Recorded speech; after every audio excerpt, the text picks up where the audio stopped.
Have you ever felt that sinking feeling in your chest? Your heart races, your palms sweat, and your thoughts spiral out of control, and you're not even sure why. That's anxiety.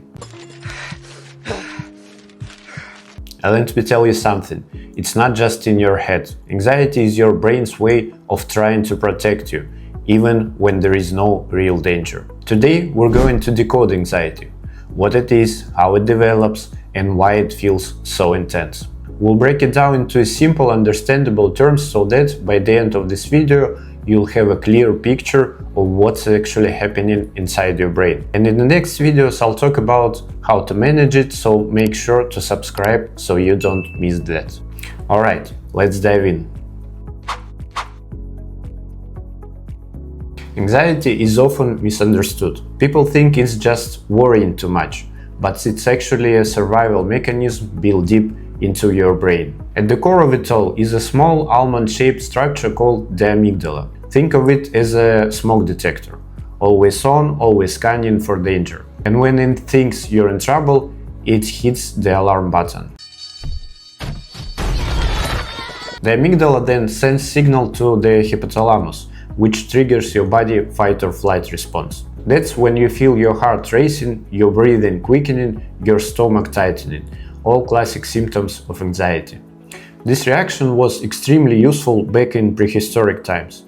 If a lion jumped out of you, your amygdala quick response would mean the difference between life and death. Hi there! But here's the problem. In today's world, we don't have to run from wild animals. Our threats are things like emails, deadlines, or social situations. What are you doing later? I'm just working. But here's the thing, your brain doesn't know the difference. That's why something as small as a stressful conversation can trigger the same full body reaction as if you were being chased by a predator. The fire alarm in your brain goes off, even when there is no real fire. And that brings us to a big issue. Your brain doesn't just react once, it gets stuck in a loop. This is the cycle that keeps anxiety going. Your amygdala detects a threat, real or imagined. It sends signals to your body. Your heart races, your breathing changes. Then, your brain notices those physical symptoms and thinks, uh-oh, something must be wrong. That reinforces the feeling of fear, making your amygdala even more active. It's like pressing the gas pedal in a parked car. Your body is revving up, but you're not actually in danger. The more attention you give to those sensations, the louder the alarm gets. Sounds familiar? Let me share a story about one of my patients. Let's call her Jane. Jane came to me completely overwhelmed. Every morning she woke up with her heart pounding, a tight chest, and this constant sense of dread. She was convinced something bad was about to happen, but she couldn't figure out what. For weeks, she felt stuck in this cycle. The physical symptoms made her more anxious, and the more anxious she got, the stronger the symptoms became. After talking, we realized that her anxiety was being triggered by small everyday stressors, checking emails, answering messages, even minor decisions. Her amygdala had become so sensitive that it was reacting to almost everything. So we did some proper lab work to rule out any underlying causes, because sometimes things like hormonal imbalances or vitamin deficiencies can make anxiety worse. We also introduced brain training sessions, exercises designed to help her brain gradually learn how to stay calm and not overreact to daily stressors. And within a few weeks, she started noticing changes. If you're curious about what brain training looks like, I've shared some details about it on my Instagram page. Feel free to check it out whenever you want, it's all there in simple terms.